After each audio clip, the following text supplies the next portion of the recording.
Happy Monday. Ready for a 3-minute miracle message?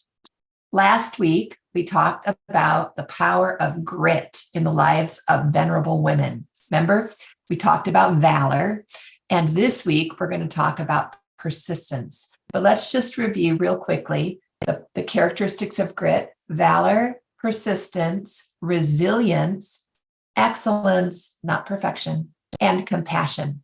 So this week, we're going to talk about persistence. But remember when we talked about valor, and it was standing up to the thing in your life that is so hard, it feels like it's going to crush you, that it's related with courage. But valor has that crushing, hard stuff to it. And I know you've stood up to hard things. I know you have. And that you have that same valor. So let's talk about persistence this week and its role in your life. Persistence is pretty simple. It's just keeping on keeping on. But what is it about keeping on that why do you do that instead of just curling up on the couch with popcorn and Facebook or Netflix? Sometimes you do, right? Sometimes you don't. So what is it that triggers persistence? That's what we're going to talk about a little bit. Remembering a venerable woman has been around long enough to know some stuff. She's had real life experiences that have taught her an element of wisdom. She may be at any age, but she has some wisdom. She has had some life experience. She may even have been gifted to know her why.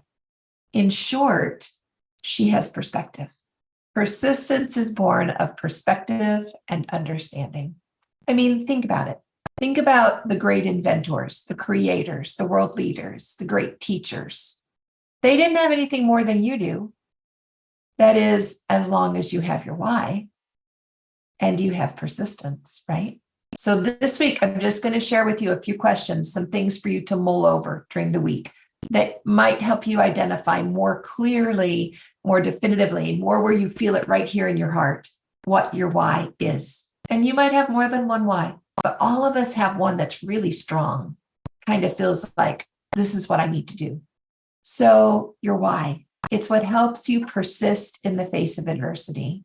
It's what keeps you off the couch and up and going to work every day. Often it's somebody you love. Sometimes it's a principle you feel like you need to defend. Sometimes it's something you love so much, you just feel called to do it. I just need to do this. That's kind of how I feel with creator-based coaching. I just need to do this. I just need to share with people that it is possible to be the creator of your life. You are not a victim.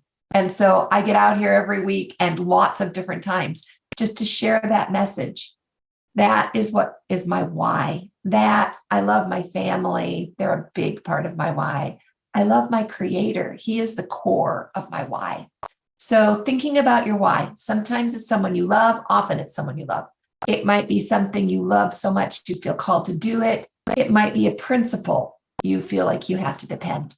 But your why is your core motivator. Your why is what equals your persistence. So a few questions to consider this week about your why. Write your answers down. Let me say it again. Write your answers down and put them somewhere you're going to see them. You could write them in dry erase marker on your mirror. You could use a Post-it. I really like to use my phone background because then every time I pick up my phone, I see them, and I'm training myself to actually read what's on my phone background whenever I pick it up. So multiple times a day, I have that inspiration. But just write your answers down to these questions. Think about the last time you felt incredibly content and happy. What's your heart feel like there? Can you think of it? The last time, or maybe not the last time, maybe another time in your life. But a time when you felt incredibly content and happy, what made your heart sing? Write that down. What would you do with your days if you had certainty that you would have financial security? I mean, I know all of us would love to go shopping and lay on the beach and sip something wonderful to drink, but eventually that just kind of wears out and we like it in tiny doses. What would you do with your days when the newness wore off? What would really make you incredibly content and happy if you had complete financial security? Do you have a past drama or trauma in your life that you could use, that you feel like you need to help somebody else with? Do you have a cause? Think, write it down, see how it feels in your heart. What gets you out of bed in the morning? And then this one, what really makes you mad? That's a real good indicator of your why. So go through these questions, write down your answers. That's going to help define what really matters to you. And your why will spur you on to greater confidence, greater contentment. It'll make some of your best days. It'll also make some of your worst days. But that's what being a 50-50 girl is all about. Life is a 50-50 proposition. And when you have those terrible days, it's like weightlifting, you're building muscles, you just hang in there, you just keep going.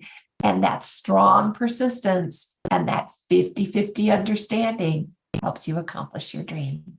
Seriously, you will. I can, I will, you can too. You got this, girlfriend. Do the questions, write the answers. Let's talk again next week. Have a beautiful week.